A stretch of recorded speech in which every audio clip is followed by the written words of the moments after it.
Welcome back, everyone, to the Three's a Crowd podcast. I am Ray, along with my two co-hosts, Andres and Nick. Episode 2. Today, we, same format. We got some sports, we got some business. Today, we got a little bit of tech going on. In the business topics, we're talking about a little bit of tech layoffs, a little bit of Twitter talk with Elon, just because it has to be a little bit, has to be addressed.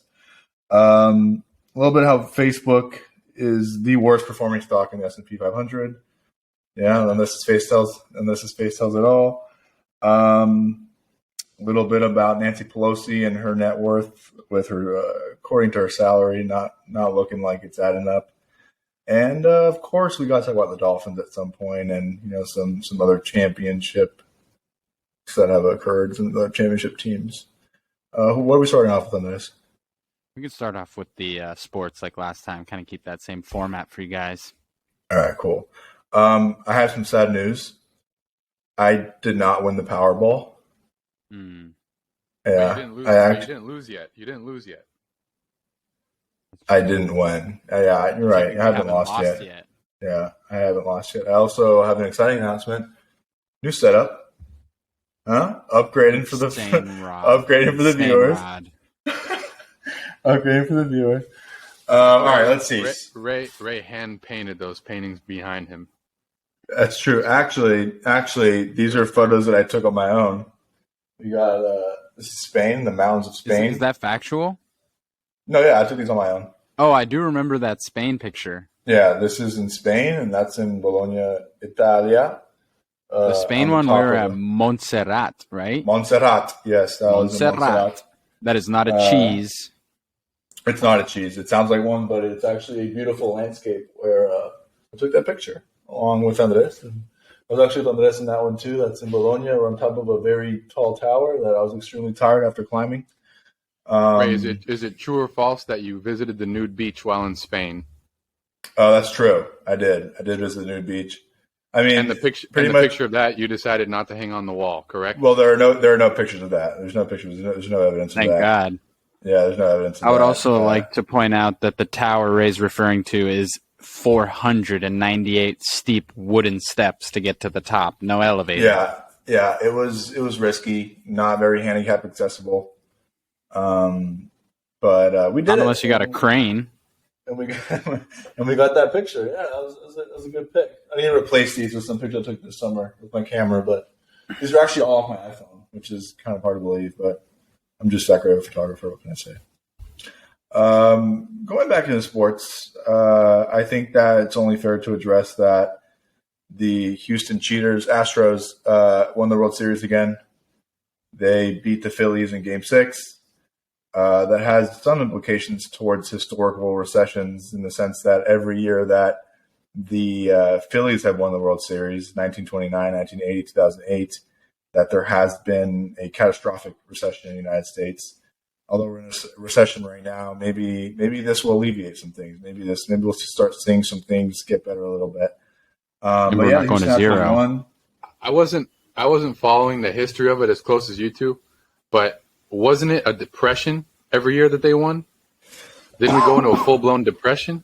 Well, 1929 was our Great Depression. 29 was the Great Depression, right? And then 1980 was just a sort of... It was a technical recession. Yeah, it was just economic instability, and it wasn't looking too great, and corporations were failing. We all know about 2008. Yeah, Nick's housing mortgage. crisis. Yeah, Nick's 8-year-old mortgage. Remember, don't forget. Watch episode 1 if you want to know what that means. Nothing haunts me. But yeah, shout out to Dusty Baker. He got his, 73 years old, oldest manager to ever win the World Series. Pretty interesting stat here. The high five was invented by Dusty Baker in 1977. This is true. The high five was invented by Dusty Baker in a baseball game in 1977. That is 100% factual. Prior to that, there were no high fives. There were just mid fives. It was just chest level fives. And it was a home run. It was a home run where a guy came up with his hands up in the air, and Dusty Baker just went up for the high five, and everybody was like, what was that? And we named it the high five. Dusty went for the courageous move of touching hand to hand above the head. It had never been done before in human history. Never been done before. And he's never looked back. That's a really that's a really cool story. But do you guys believe that nobody did a high five above the head before 1977? Absolutely. No, it definitely did happen, but it wasn't probably on live television, and it wasn't coined. The term wasn't coined. Yeah, exactly. We didn't coin that term. There were only mid fives and low fives. There was only mid and low fives. Dusty Baker invented, coined, and widely distributed the high five in 1977, and we haven't looked back. Society has never been the same since then. We've evolved into a greater species since then. Thank you, Dusty. I really appreciate it. Thank you, Dusty. But yeah, Houston. Do you know what number World Series that is for them? I do not know, but that is the second World Series in the last 6 years. Total World Series wins. That is actually their second, according to this. So they've only won 2. 2017 cheating year. Sadly, small stain on their organization. But 2022, they were by far the best team in the playoffs. Other than the Dodgers, but the Dodgers got knocked out pretty early. And if you're just going off, I don't know, man. If you're caught cheating and you win the World Series, I feel like the next year there should be some kind of postseason ban. Or the next couple of years there should be some kind of postseason ban. Otherwise, there's no incentive. There's no disincentive for teams not. There's no, you know what I mean? Like teams will just cheat anyways. Like what? They can't ban a team because it's too much money. It's too much money on the line to ban a full-blown team. So just the integrity of the game is just at will because they decide not to do anything about it. I don't know. That doesn't sit right with me. Dude, I mean, think about like performance enhancement and all that. They turn a blind eye to that because performance enhancing brings fans to the park. Well, they don't. Tatis Jr. got suspended for, 80 games, something crazy like that? Oh, that's on an individual player level. You get a half-season ban. Yeah. So their penalties for the cheating were a $5 million fine, forfeiting their first and second round picks in the 2020 and 2021 draft, which is pretty significant. No players were punished. Specifically, managers were punished. AJ Hinch, their current manager, was suspended for the entire 2020 season, and he was actually let go after that year and didn't come back. And the general manager for the Astros, Jeff Luhnow, I believe is the way you pronounce that, was suspended for the 2020 season as well. But no players specifically were punished, even though we know Bregman and Altuve were definitely the most hated on from the time that it happened till now, and they still get booed when they show up to every stadium. Rightfully so. Yeah. Rightfully so, yeah. Whatever. Cheaters prosper, I guess. But if they saved us from an economic collapse, we'll be thankful in the long run. This could be repayment for their cheating. Saving everyone from the recession turning into depression, but only time will tell. We'll see. Yeah, thanks, Houston Cheaters. Moving on to the NFL realm. Weird game with the Dolphins today, man. Weird game. Offense was playing at an extremely high level. We were really pushing the ball well. Fins up. All the way up. Shit, I'll do it. All right. We scored 35 points. We had 1 point. We had one touchdown off a block punt, which is pretty cool. You don't see that very often. Thank God. But I think that the obvious, outcome of this game, the obvious overview of this game is that our defense is not good. We do not have a good defense. Absolutely no tackling skills whatsoever. No, I've never seen so many broken tackles. I mean, the Bears. Justin Fields looked like Barry Sanders out there today. He looked like Michael Vick, dude, in his prime. It was pre-dog fights. He looked like Michael Vick. Like it was insane, dude. Like on third down and 7, third down and 6, you knew he was going to run the ball for a first down, and that we could not do anything about it. Zero containment. Everyone knew it. They knew it. We knew it. There was no containing on the edge. Bradley Chubb did not do anything to what I could tell. He really didn't put that much pressure on the quarterback. He had one where he touched Justin Fields, and then he eluded and went for a first down. But I'm impressed that a guy that size can move like that. He's quick. He's agile. He's even fast. Yeah, he's extremely athletic. He's also elusive. Like he's so aware of his pocket space and he's aware of who's coming from what angle that several times today he was able to kind of like maneuver his way out and find an open lane and get a first down with no problems whatsoever. I mean, that's the game he plays though, right? Like last week I said that he doesn't feel very confident in the pocket, but he uses his legs an insane amount. I said that last episode. And that was just fully on display today. Like he was using his legs an insane amount. He rushed like a 60-something yard touchdown. We had no chance of getting him. That was his longest rushing touchdown of his career. He said NFL record today for most rushing yards by a quarterback. And I said that we're going to have a hard time containing a rushing quarterback, and that's exactly what happened. They were only in that game because of what Justin Fields did with his legs. And we got bailed out by the rest of the game. Yeah, his stats today for anybody – exactly. Yeah, you could talk about that in a second. His stats for anybody wondering today, passing, he was 17 for 28 for 123 yards, which is not great. But rushing, he rushed 15 times today for 178 yards, averaging 11.9 a carry, with his long being, like we said, 61 total yards. And he threw for 3 touchdowns today and ran for 1, which is an extremely dominant performance. And I just want to say bleep Justin Fields because I was playing him in fantasy this week. Nick and I are playing each other in fantasy this week, and I'm going to lose. I'm not going to win. It's not a matchup that I was looking forward to this matchup, but I'm not going to win. You're already throwing in the towel? Oh, absolutely, yeah. I mean,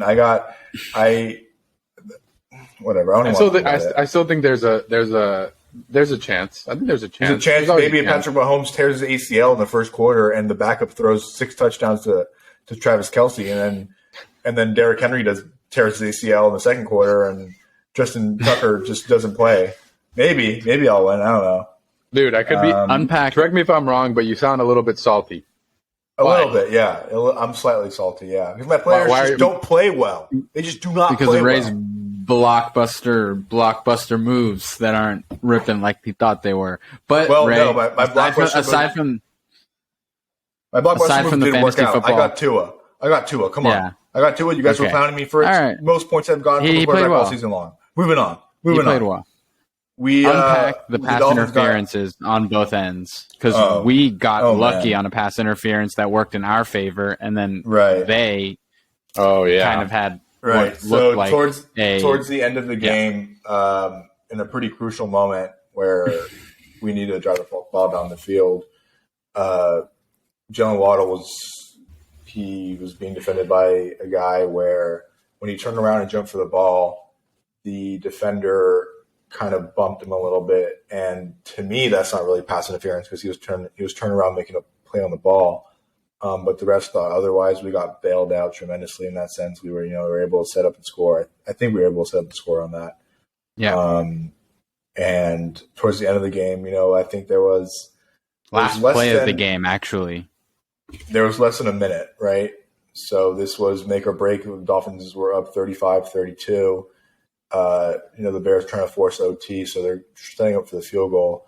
Justin Fields throws an absolute nuke down the field, and we had 2 defenders on there. We had Javon Holland and I think it was Cronin, and it was just the most blatant pass interference I've ever seen in my life. Like it was really bad. I knew it. I saw it. I knew it was going to get called. I held my breath looking for the referee's reaction, whatever he was doing. He held him around the waist, right? Like around there. So Chase Claypool was running down the field. The defender, when the ball was thrown, the defender grabbed him around their waist, which turned him and didn't allow him to make a play on the ball. That's just textbook pass interference, and it should have definitely been called. They got bailed out. If that would have been called, they probably would have scored on that drive. Justin Fields probably would have ran it in for his 5th touchdown of the day. It would have taken them from their 40 to our like 10 30. No, it was because it was like 10 yards past their field goal line. So it would have gone to like their 30.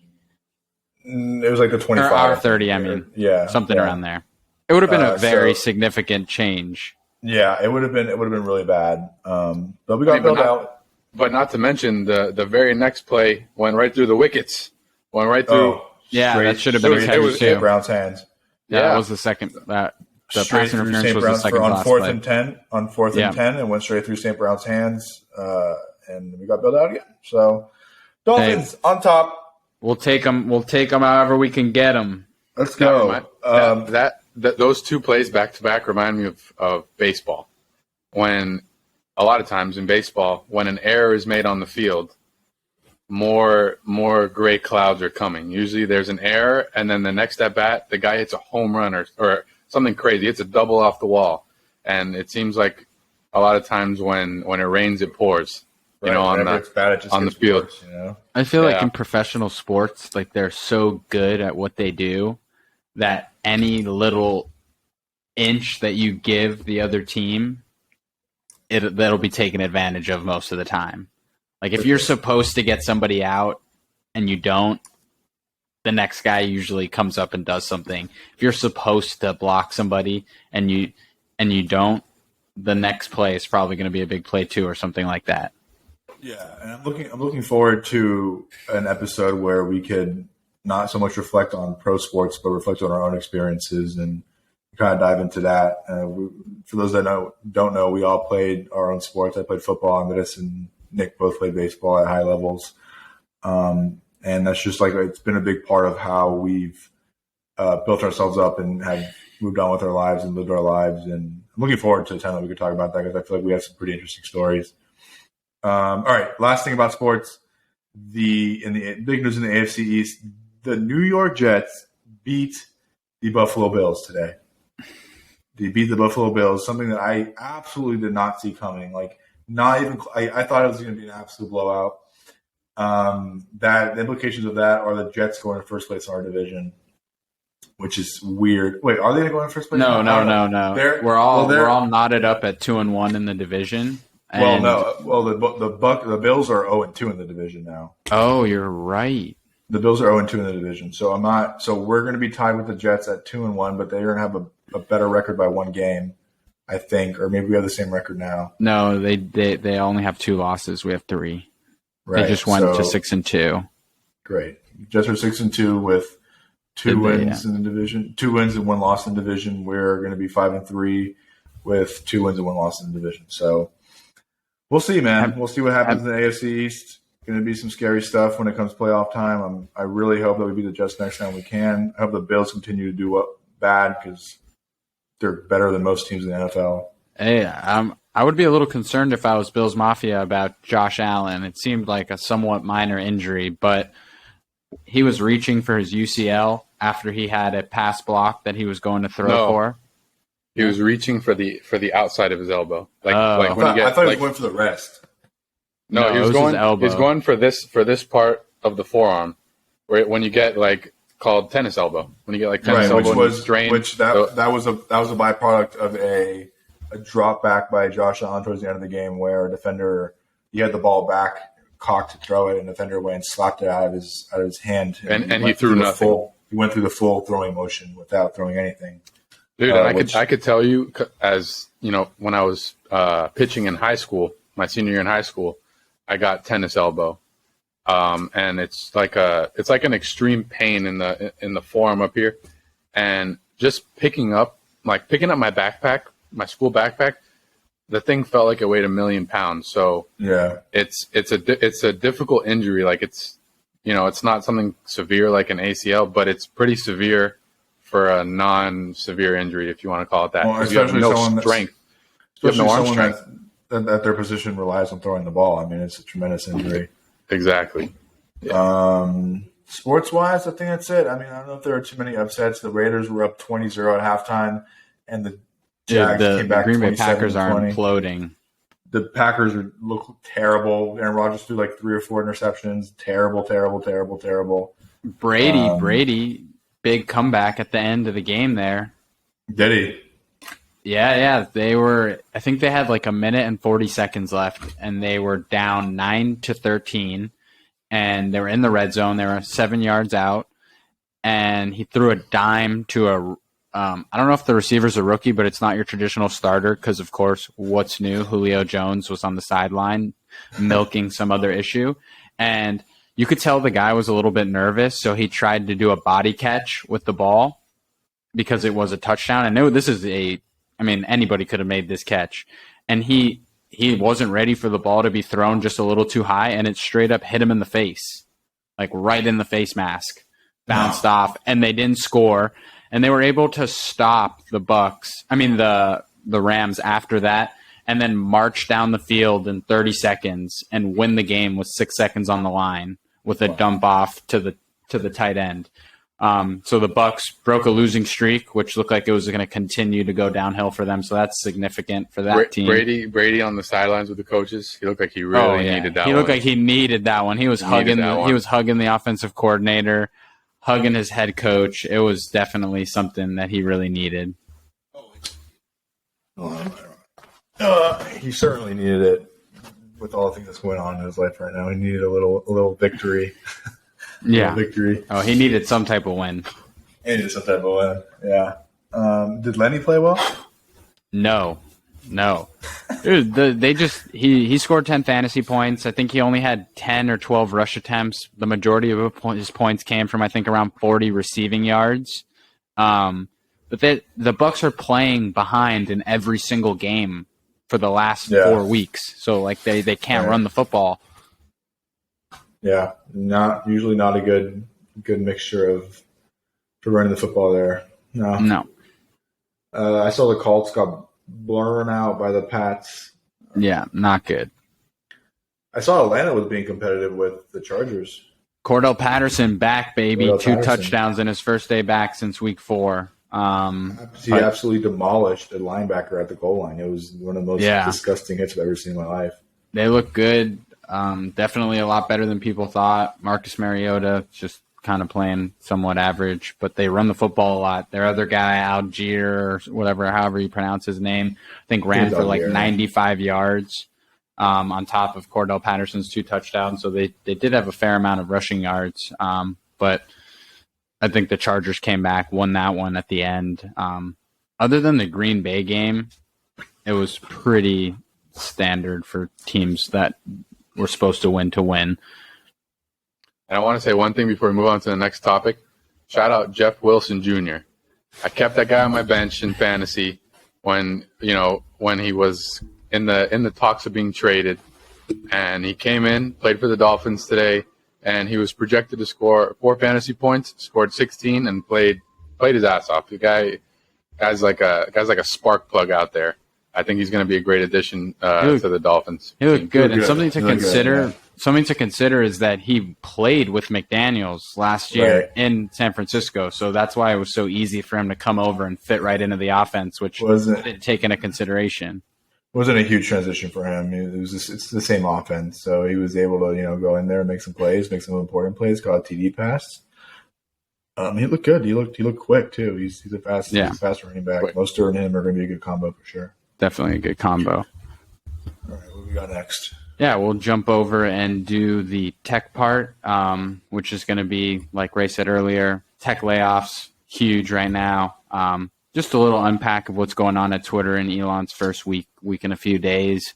And then to end it, talking about one of the biggest shockers, Meta, Facebook, formerly known as Facebook, is the actual worst performing stock in the S&P 500 this year. So from a tech layoff standpoint, tech companies are by far the most overstaffed when it comes to just any of the sectors. And that's due to the fact that they can produce so much more cash than the majority of other businesses. So they're able to hire a lot more. But here are some concerning numbers from a layoff standpoint at companies that I'm sure you will find familiar. Twitter, obviously, number one, they're doing around 50% layoffs. It's going to be close to 4,000. I think it's going to be like 3,700 people laid off. And I'll unpack that a little bit in the Twitter discussion.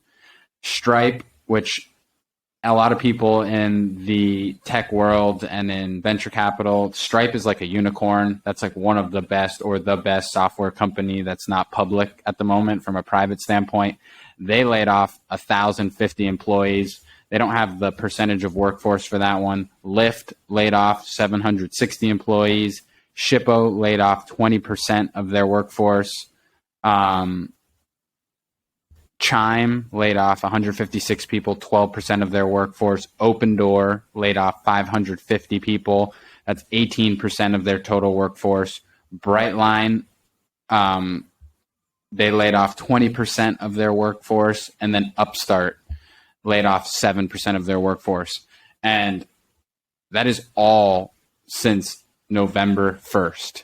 This is not like, oh, they've been laying these people off for months. Like, this is in the last 5 days. So bad times are definitely here. These companies are starting to realize that they just can't continue to operate with these headcounts that they were before, because they're just simply not as profitable as they were before, because most of these companies were living the good life when rates were at zero, raising a ton of money, bringing on a ton of talent. And that is starting to stop.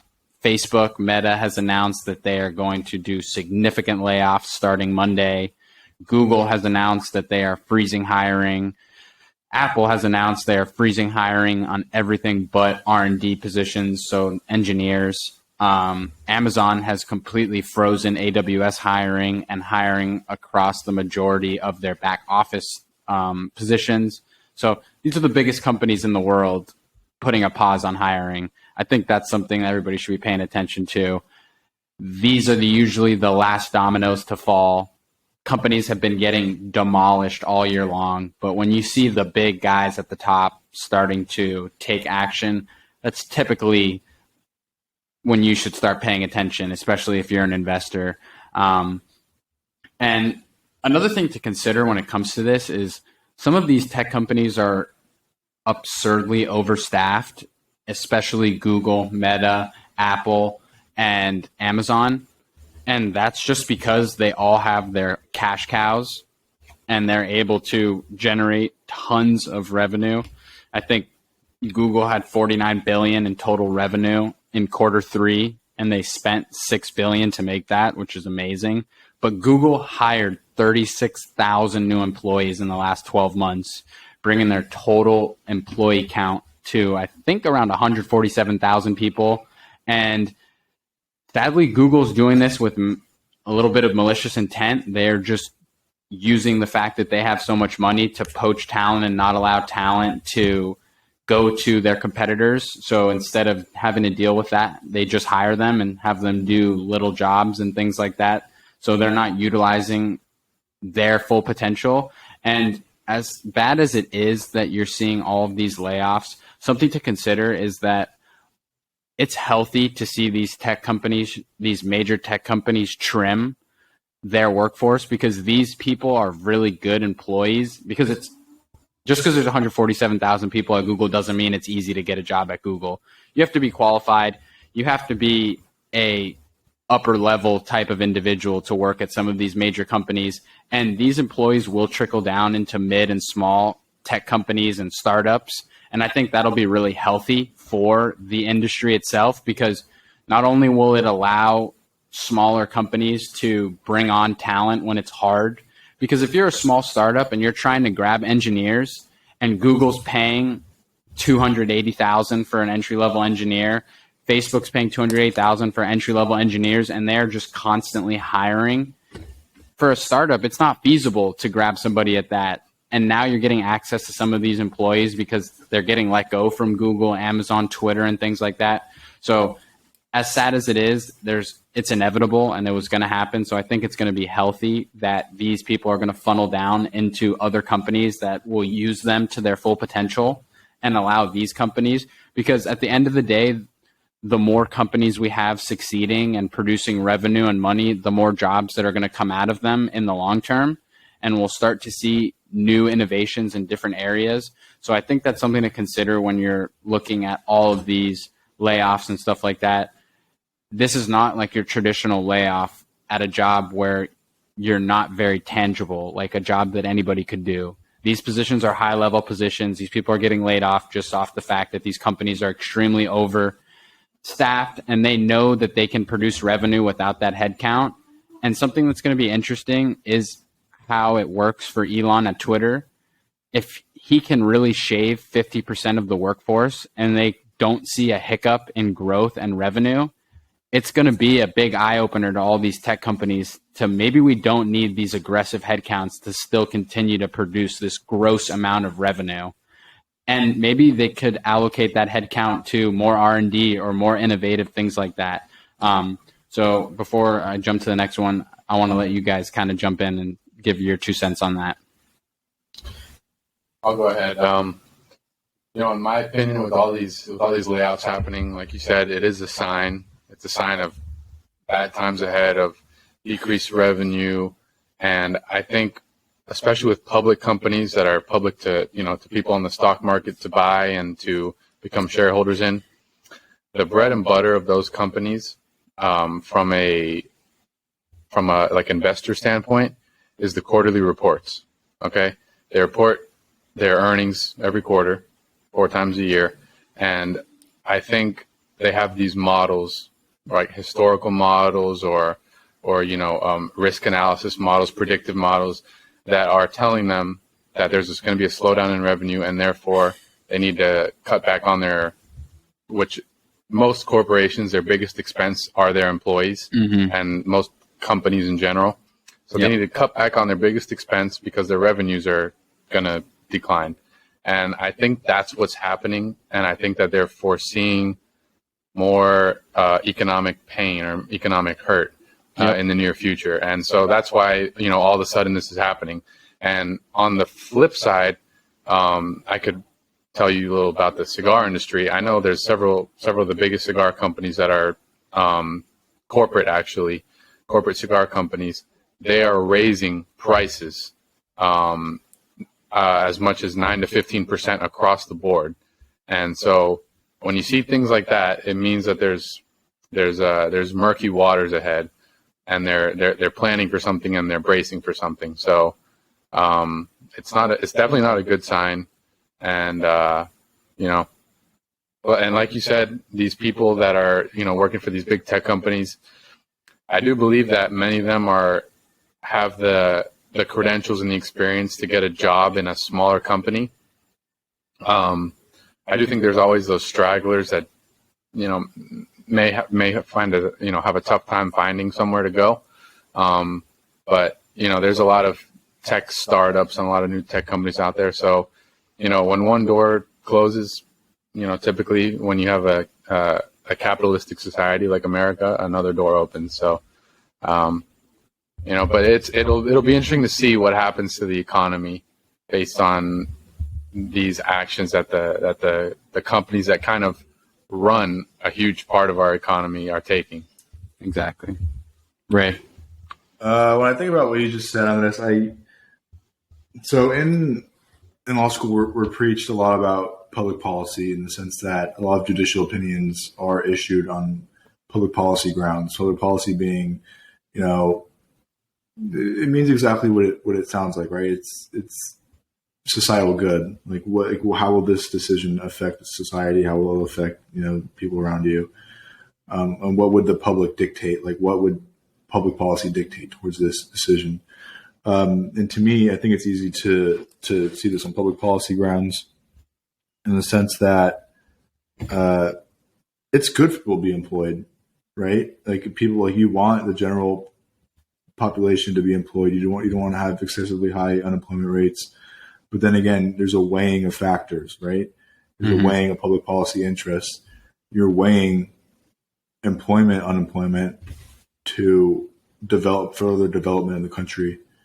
So, or further development in any space, really. Like, so if you're weighing unemployment, employment, you need to take into consideration that by Google hiring these insane amounts of people, right, when they probably don't have to, which is a good thing, right? Like here's this interest. It's being weighed against this interest. This interest is, we don't want people to be unemployed. We want people to have, a stable income. We want people to be able to contribute their taxes. We want people to be able to put money back into the economy. The other interest is development in the country. And I just don't see how, I know how important development in this country is, but I don't know how much it would outweigh employment, unemployment. You know what I mean? Yeah. So I just want to say something. Like when it comes to the unemployment, this is it only focused on the tech sector because that's the most relevant right now, and that's where you're seeing the most layoffs. And the unemployment, sadly, is inevitable at this point because that's kind of what happens when you do go into an economic recession.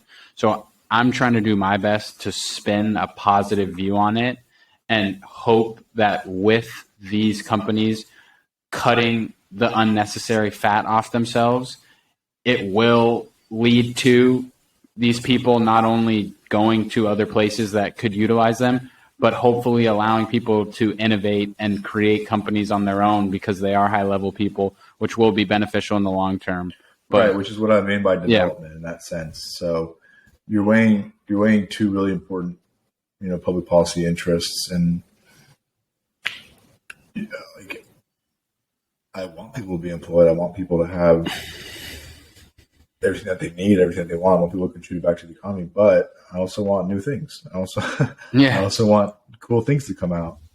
And I think, I don't know, it's definitely an interesting topic. It's tough. It's you never want to see people not having a job, but something also to consider before you jump in, Nick, just on something that Nick touched on, is how much Wall Street weighs these quarterly meetings, these quarterly earnings calls on, when it comes to revenue being the highlight of every call. And the only way to keep revenue where it's at or grow revenue when the markets aren't allowing you to because the demand isn't there is to reduce headcount because, like he said, employees are your most costly asset at the company. And sadly, these tech companies, like Nick said, run the show. They are our highest earning companies in the world, and they are the top of the S&P 500 and all of these indexes. And something to think about is a lot of people's 401ks, retirement funds, they're tied into these FANG stocks, these Facebooks, these Amazons, these Googles. And these companies are down 40, 50, 60, 70%. So if the move is sad that they need to cut workforce to meet what Wall Street wants to hear, yes, it's not great for the people that are losing their job, and we hope that they're going to find other jobs and make the best of their situations. But we need to see these companies bounce back and start to regain where they were, because that's what's healthy for people's retirement accounts and things like that, because that is a massive bulk of the majority of people's income. Their 401k, their Roths, their retirement accounts, like all of that stuff is tied in these major names. So seeing a company like Facebook down from $300 to $88, a lot of people's retirement money was locked into Facebook years ago, and it was the juggernaut and awesome and amazing. So like people are bleeding when it comes to their accounts that planned on helping them stop working and things like that, which is healthy because you need the constant flow of new employees coming into the market. And now these people might not be able to retire at 60 like they planned on without seeing these companies start to bounce back in the near term. So with everything going on, these cuts have to be made at these companies. They have to generate more revenue. Wall Street's not interested. We're switching from growth stocks to value stocks. They don't care about how much you're growing anymore. They want to see revenue. They want to see positive cash flow. And that's kind of where we're at right now. So these companies have their hands tied because most of these major companies pay their employees on stock. Google, Apple, Facebook, the majority of their high-level employees are paid on massive stock incentives. If the stock is not performing well, those incentives aren't worth what they were when they were paid out. These people are being underpaid, upset, things like that. So they're almost have their hands tied by Wall Street at the moment. And I know Nick wanted to say something on that. The only thing I want to add is that the downside to capitalism working in the long term, having long-term stability in capitalism, is short-term periods of severe instability. So if we look back in COVID when, people were getting the stimulus checks and it was like, people had more money than they ever had, and it was like a free-for-all kind of. Yeah. Prices, at least, I know in Miami, prices for cars, for homes went up as much as 40%. And that's not sustainable. So that right there is instability. The fact that it went up that much in I don't know, within a year. And now maybe even less than that. Yeah, maybe even less. And boats as well. Boats, that was ridiculous. And now it's going to be reversed. And things are going to start going down, severely. People are going to get laid off. People are going to have less money. People are going to have hard times. And, it seems like history repeats itself because all these times of economic downturns where there's a recession or a depression, people suffer, people struggle. And then that once that period's over, once that bear market, once that downturn is over, there's always an uptick that happens again. And, one of the crazy things that happened during the Great Depression, a lot of people lost pretty much everything they own asset-wise in the stock market. And sadly, many people ended up taking their own lives as a result of that. But if they hung in there and waited 8 years, they would have been like several multiples richer than they ever were. And that just seems to be the weird way that a capitalistic economy works, where you go through a wave of bad and then you come back with a wave of good. So, could we be going into the wave of bad? It's possible. We're definitely knocking at the doorstep. Just to keep us on track here, jump into the last thing on the Tech Talk is Meta being the worst performing stock in the S&P 500, which is insane. This is a company that 2-3 years ago, everybody was like, this is the guy, Mark Zuckerberg's the guy, this company's going crazy places. Meta is down 73.1% year to date, down $247.75, closing on Friday at $90.79 a share. This is absolutely astonishing that a company like this is just getting clobbered. And it's interesting because it's because of actual things that the management team is doing. Like we're watching a CEO have too much power and make uninformed decisions. And it could be amazing. And what I mean by that, what I'm speaking about on that is their bet on VR, their bet on this virtual reality. Mark Zuckerberg is burning $10 billion a quarter on this virtual reality bet when the numbers are not adding up. People aren't buying VRs like they were during COVID.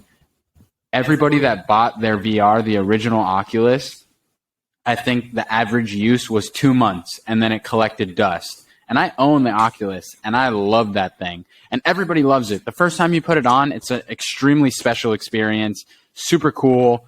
You can see that the technology is revolutionizing and that it's something that's going to be interesting, but I don't touch it anymore. And everybody I know that hasn't tried it is the same thing. Oh my God, it was amazing. It was so cool. Like, it was insane. But I don't use it anymore. Like it just kind of fizzled off. So one of the major venture capital funds that owns a lot of Facebook, Altimeter Capital, they wrote an open letter to Mark Zuckerberg pre-earnings asking for them to put a cap on spending on this virtual reality, cut part of their workforce, and focus more on their ads business, which was their cash cow, which, hearing from a lot of podcasts and things like that, a lot of founders, because Facebook ads were the thing until they got really crippled by Apple not allowing you to anonymously track people's phones. Now they give you the choice to say do not track when you open apps and things like that. And that really crippled Facebook. And that was their bread and butter. That ad business was what was driving billions of dollars of revenue.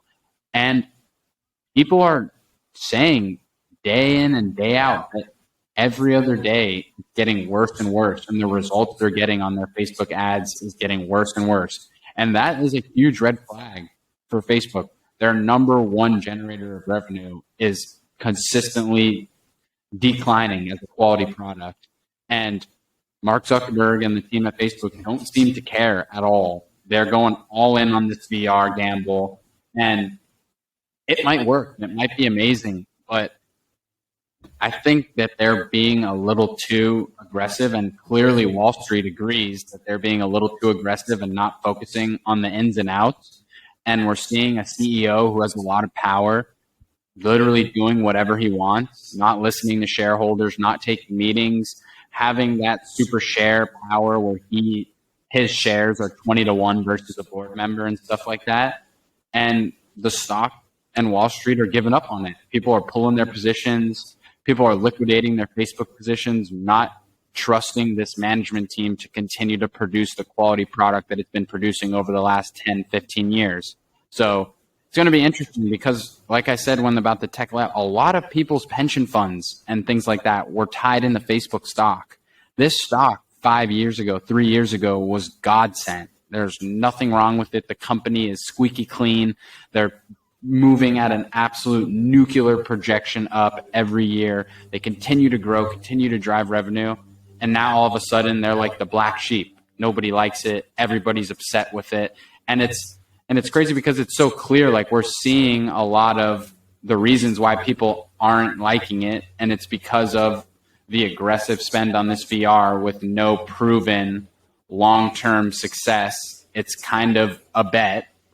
And I'm not saying that Facebook's going to zero or that this company won't be amazing in the long term. I own Facebook and I'm going to continue to own Facebook. But it's interesting to see how a management team at that high of a level could really upset that many people, and the stock could be crushed undeservingly compared to its competitors that are of that size who are also reporting not great numbers. But you're not seeing Google, Amazon, like, you're not seeing these companies down almost 80%. This is like a different type of clobbered week in and out. And after their earnings call for the third quarter earnings, nobody liked what Mark Zuckerberg had to say, and you saw the stock drop almost 30% after hours after the earnings call. So, yeah, I don't know if anybody wants to chime in on that before we jump over. I think part of that is the timing. If you didn't get into tech stocks during COVID, you missed a huge wave of just influx of money going into those stocks where you could have made, in some tech companies, you probably could have made several 100% gains. You could have made 300-400% gains. And now that we're moving into value stocks, tech stocks, growth stocks that have a higher valuation are not in favor. One of the biggest companies ever created, Disney, that's another example. It's not really a tech stock, but they do play now with their Disney Plus and stuff like that. Yeah, they have that ESPN aspect. Yeah, so those type of higher valuation stocks are just, it's not their time. It's not their time. So people are staying away from it. People are pulling out of it. And by people, I mean big money. I don't mean you and me. I mean big money.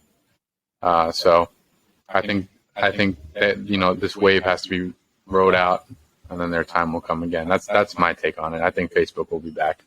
And if you're watching, let us know what you think about Facebook. Like, if you're paying attention to their earnings, and what do you think? Do you think their bet on VR is going to be successful? Because if it is, they're way ahead in the space, and they're monopolizing the area by continuously buying smaller VR companies like Oculus and things like that and trying to lead the space. But is it going to be like the right bet? I was going to say that I think that it is going to be the right bet. They're going to make a bounce back for sure, and it's going to pay off for them. I mean, they, like you said, they're light years ahead in the VR space, and I do think that VR is going to open up several opportunities, not just for entertainment purposes, for employment purposes. You know what I mean? I think that there's going to be a whole realm of VR employees, or sectors of corporations that are going to be having employees working on VR full time. So I think that they're light years ahead in that. It's gonna pay off, even though it seems like it's not going to offer them. I do think the educational and work use case for VR is the way to go right now. It's the most practical and makes the most sense. And like something that I heard that somebody told me that I was like, wow, like I could see that being awesome, is like, let's say I am a CIO of a company and I'm traveling and I've got to be working. So I get the Wi-Fi and I've got my computer. But if I had my Oculus VR, what if I could just pop that on? I'm sitting in the airplane on the Wi-Fi, but I have my 3 monitors set up like I'm at home. I've got my keyboard on the thing. I'm working multiple monitors. I'm in my ideal work environment anywhere that I want to be, where it really wasn't like that when it came to leaving your home office or like your home setup. So that I just think I don't want to go too much further on this so we could switch over to Nick's topics, but I do think the educational business work type of use case is the way to go, that we aren't going to see the gaming aspect of it catch fire as soon as we'll see the working and educational versions of this product being used. So let Nick take it away. He's going to talk to us about one of his favorite people and what's going on with her. So continuing with the topic on, capitalism and we talked about people being laid off and people who still are keeping their jobs and quarterly reports, and pretty much all this trickles down to the dollar. It's the dollar. That's what it is. And in this country, from what I've seen, it seems like some people have an easier time making that dollar than others. And most regular, we'll call them regular, people who work every day for their money, it's not easy to amass a large amount of money. Okay? So, but for some people, and I'm going to talk about one in particular, it seems like it's a lot easier than everybody else. Okay? So the person I'm talking about is Nancy Pelosi. Okay? And for this case, I'm going to pull up for you guys her yearly salary. Okay? Her yearly salary is $210,000. Okay? And let me look it up right now so I have the exact number. Okay, yep, $210,000. She's the Speaker of the House. That's what she makes. Now, her net worth, pull it up right here. Her net worth, according to the Google machine, is $135 million. $135 million. Now, for those of you saying, Nick, why didn't you think about this? I could clearly see it in her. She's a vampire.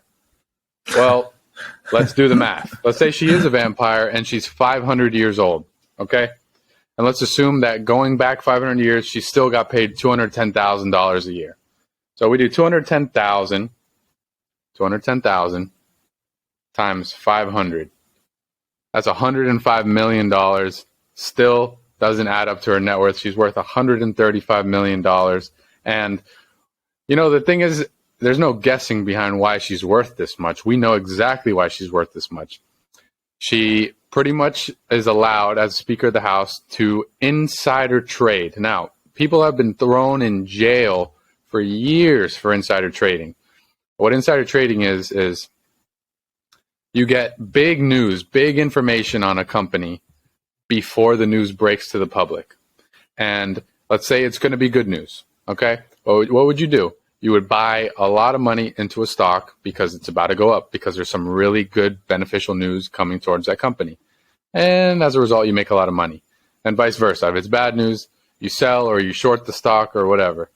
So Nancy has done this time and time again and is consistently, absolutely crushing the S&P 500, which is the standard in the stock market, and has amassed $135 million. So I ask you guys, with a salary of $210,000, being worth $135 million, do you guys think politicians, all across the board, politicians in the United States, do you think they have too much power? And do you think there's too much that goes on behind closed doors that pretty much makes them, just gives them a cheat code and allows them to beat the system and not have to work hard at all to make their money, and can pretty much just put their feet up and be worth millions at the end of the day with doing nothing? And I know Ray wants to jump in, so really quick before that, and also a question, do you think they should be able to trade stocks, actively trade stocks, when they're involved in a lot of the policies that affect these companies, and they're involved in knowing what's happening, like you said, behind closed door? And right before Ray goes, another thing that's kind of crazy, a Democratic senator, Tom Carper, who just recently came out and said the economy is headed in the right direction under Biden and he feels really good, placed a $110,000 position on a fund that actively shorts the U.S. stock market. And for those of you who don't know, that means he is betting on the U.S. economy to continue to go down further after publicly announcing that he thinks the economy is headed in the right direction. I think that's kind of wrong. I personally don't think they should have the ability to trade stocks and stuff like that because they're involved in a lot of things that affect these companies and affect their earnings and affect their revenues and stuff like that. But I want you guys to drop some comments and things like that and let us know what you think. And Ray, I will let you have the floor. So, it's not to correct you, Nick, but in 2014, Obama signed into law the Stock Act, which prohibited the use of non-public information for private profit, including insider trading by members of Congress and other government employees. So it's not that they're allowed to do it; it's just that they are doing it, right? Like if they, but their spouse or significant other does not fall under this. So like Nancy Pelosi telling her husband Paul Pelosi that they're about to enact that massive chip bill that she had to sign off, and Bill Pelosi buying $300,000 worth of NVIDIA calls. That's the issue. But Ray, yes, that was enacted into law as you just said, which actually I didn't know that, but it's good to know that. They still do it, and you could trace it back time and time again to stocks that specifically because Nancy Pelosi is the one that's put on the highlight reel of people in politics who do insider trading and make a killing. So you could see that several times she bought into a company just perfect timing right before some great news was going to break and made a killing off of it. And also she pretty much has so much power that she can make a decision whether a company should have X law passed or not passed, that would essentially make the company grow or make the company shrink in a way. And so she has this power in her hand, and she's there in the meetings before anything breaks, before any news breaks, and so she knows. So even though it's not allowed, it still happens behind closed doors. And you're studying law, and everyone is innocent until proven guilty. And with people that are kind of elite, considered the elite members of society that have all this money and power and protection, they're innocent and proven innocent and really never proven guilty, it seems. What do you think about that, Ray? I'm sorry, I'm reading this Wikipedia page on the Stock Act. I think it's interesting that the Stock Act stands for Stop Trading on Congressional Knowledge. But what you were saying, I don't know, man. It's yes, right. There's a law enacted that was supposed to prevent this type of stuff from happening. But how can you extend that same law to apply to spouses? I don't think you can. I don't think that's possible. And like you said, you are innocent until proven guilty. But if they do get prosecuted, it's approved beyond a reasonable doubt that they did commit this kind of crime, and that's a really high standard for the state to meet, for the prosecution to meet. In this case would be the federal government. So that's a really high standard for the federal government to meet, and I'm not confident that they would be able to meet that threshold in prosecuting someone like Nancy Pelosi. That she was in fact insider trading, it may be clear that she is. It's a combination of protections that we afford everyone in this country and things that we don't expect our high officials to do. I think that. Do you know what happened? You know what happened if you told me, hey, My dad has this great job. My dad makes $210,000 a year. I would say, oh man, that's great. That's fantastic. And you say, yeah, but my dad's worth 135 million. You know what I'd tell you? I'd tell you, bro, your dad is a cartel leader and sells kilos a day. Okay, that's the only logical explanation. But we kind of turn a blind eye because they're it's our politicians. It's our politicians. They're I certainly don't think that politicians are different than any other people, right? Like they're just representing what we want, our needs. They're not different than us in any sense, other than the fact that they have the authority to enact legislation and write legislation and be like on behalf of our wishes. Like there's no special privilege that should be afforded to them in that sense. They're regular everyday people. They need to work for the dollar the same way that we do. But inherent in that job is knowing things that we're not going to know. So you go home and you tell your spouse something that everyone else isn't going to know. It's are you not going to take advantage of that? Like, is your spouse not going to go and call the man, the big man to put in those buys? Absolutely not, bro. Like, right, we're of course. Society, they're not going to not do it. Right, and it's obvious that they do take advantage of their positions, and they do it. And that's not really. I don't even think that's up for debate. Like it's pretty clear. Like the numbers don't add up. It's pretty clear. And I think that leads to more questions on, should the terms be limited? I think absolutely their terms should be way more limited than I mean, they're not really limited now. Yeah, I feel like they should be severely limited. I feel like that's the different thing that we can unpack in another episode, like that. Go a little deeper on that, because I do think it's something extremely relevant, and it's not something that's going to change in the near future. But while I let Nick cook up his hot take to end us, I did skip over the Twitter conversation, so I'm just going to call you out. I was going to call you out, but I didn't want to embarrass you, though. It's all right. I'm going to do a quick roundup while I let Nick cook up his hot take. Twitter, Elon's own Twitter now for just a little over a week. He's been getting a lot of backlash, and a lot of major companies are pulling their advertising budgets on Twitter, which is kind of crazy because he hasn't even had enough time to change anything, and their content moderation is actually exactly the same as it was 3 weeks ago, just because they just got there. And another thing that a lot of people talked about was the media companies ran with this story that there was a 500% increase in hate speech and things like that. And the head developer of content moderation at Twitter actually tweeted all of the data and the proof that it was a massive army of bots that were deployed, and all of the tweets were not under people's messages or under people's tweets. It was just accounts tweeting to 0 followers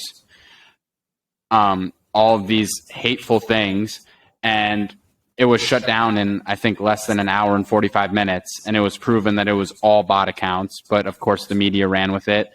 And to jump from that, a hilarious story is those 2 guys that completely pranked the media by pretending to be laid off Twitter engineers.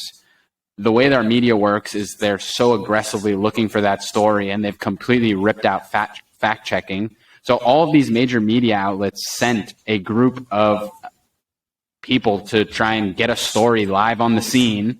And these 2 hilarious guys decided they were going to dress up to look like engineers.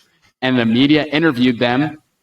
They had their last names be Ligma and Johnson, which, of course, Ligma Johnson. Think about it. Ligma Johnson. Hilarious. And they didn't fact check it at all. And the guy actually ended the interview by saying, "Sorry, I need to go see my husband and wife," and walked away. And all of these major media outlets ran the story. It was everywhere.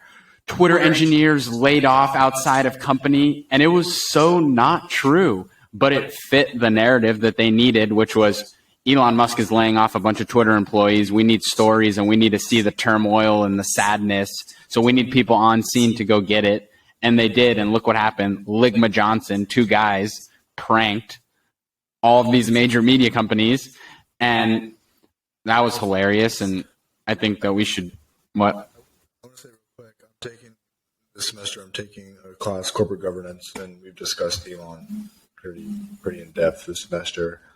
And Elon's whole rationale behind letting go of all these employees is just how Twitter's profits have been like just grossly low compared to other social media companies, like Facebook, and like they've been a lot lower than what they should be, and it's due in part to their employee base, right? But firing half of your workforce in order to raise profits can be prevented, and he's going to do this anyways, but he's going to test out subscription models for Twitter. And I feel like had he just implemented that, he could have saved a lot of people their jobs. With public policy, I think it's important for people to be employed and to keep their jobs. I mean, I can't see, yes, while the profits were low, if you were going to institute a subscription model already, that would have probably made up for how many employees you were employing. I mean, I can't see it rational in that. I just want to say it's not really that simple. Like, it's not just we need to get our profits up. I think it had to do a lot with the management prior neglecting their duty to run the company the way it should have been run, and they overstaffed the company when it wasn't necessary. And it's in Elon's best interest, as the person that just put down the $44 billion to take the company private, gut it, restart it, make it the profitable company he plans on being, and then continue to restaff the company as he needs. Obviously, as the new owner of the company, you can make whatever decision you want.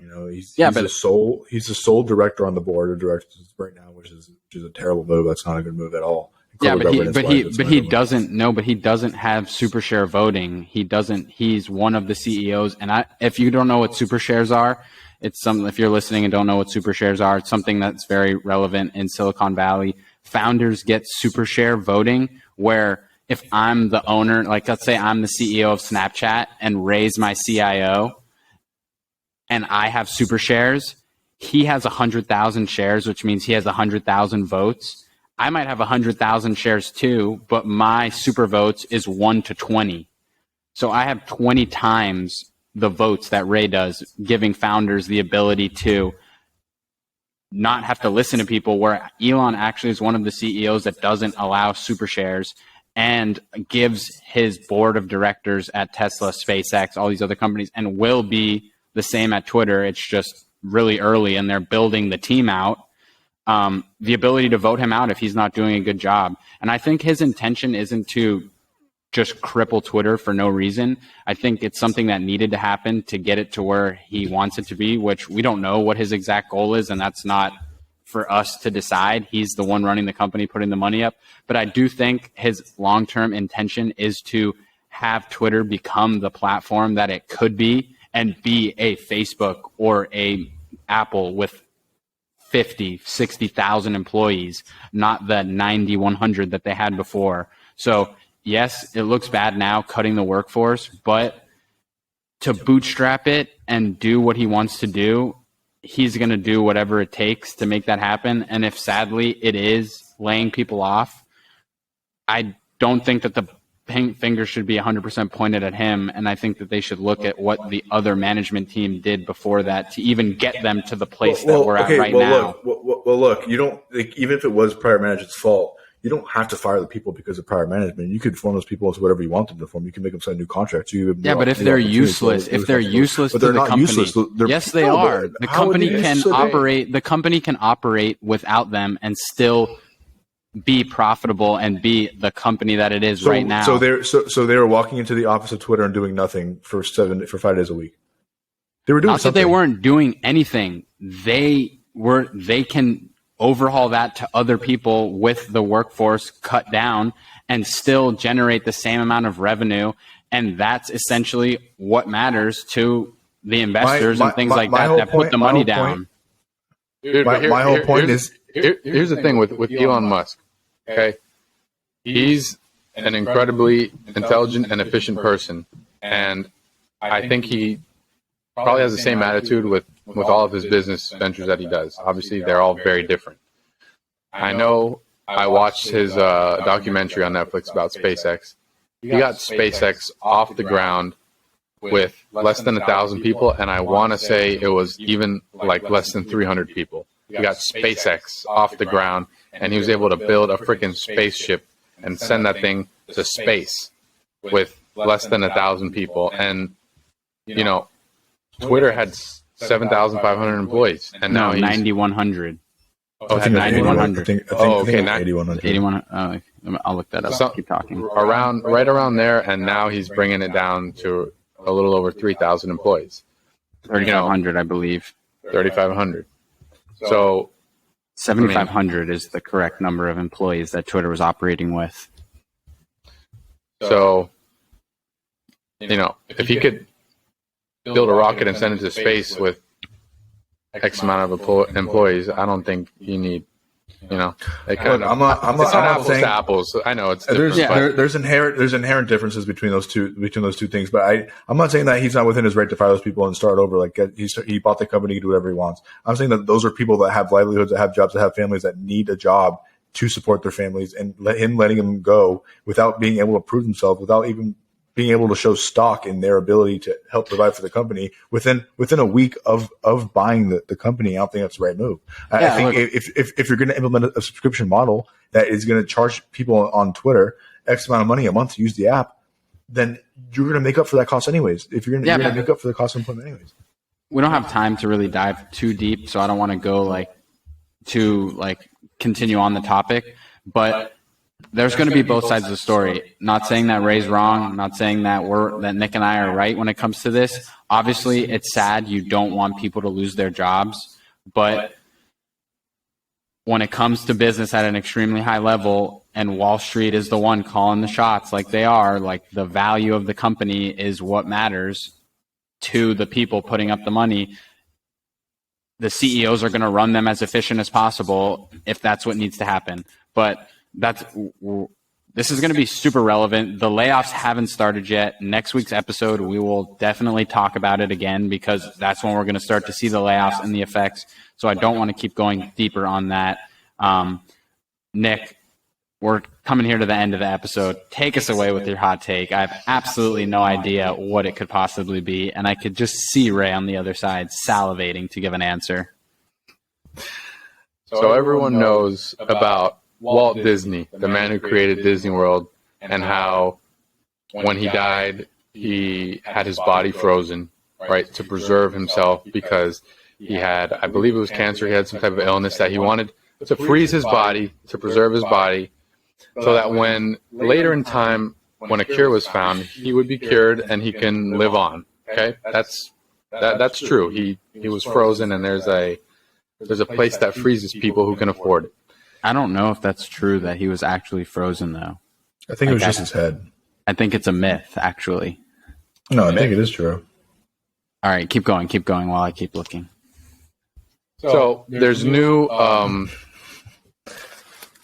science, new medical technology, if you want to call it, that has come out, where there's a sort of injection that is being produced where there's after someone dies, okay, there's a period of time where your organs are still alive, even though you're not breathing. I'm cutting you off, Nick. It's false that he was frozen, but continue with what you're saying. It's false? Yeah, I said it's false. Okay. USA Today. It says it's false, but I don't know if they've officially proven that there's no body. Like, I don't think they've looked, but that's what a hot take's for. Keep going. Check for me. Check for me that it's. Well, I mean, it doesn't matter whether or not he's frozen if what you're saying is still. No, it doesn't. It doesn't need to be him, but check for me. See if they freeze people. See, that's the thing. You can be frozen after you die. Also, because Ray, are you looking that up? Is a myth. Something funny. There's actually rumors there's people that are, because they say it's not true. There is like always groups of people that do believe his body's frozen. And I'm reading a USA Today article that says people think that his body will be thawed in December.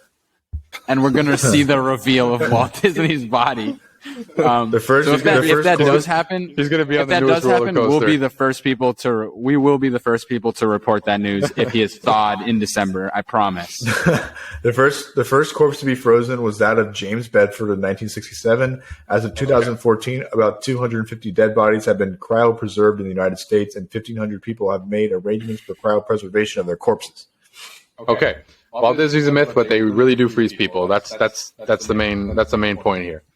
So new science has come out. There's a sort of injection that has a similar kind of effect to freezing someone, where it cools your body temperature to a certain degree, to where your organs can be preserved and don't die, because temperature, ends up killing your organs faster in a way. So it's a way of preserving your body so that you don't die. And there's even word of people being brought back to life because this injection can kind of like hold them off from dying and bring them back to life.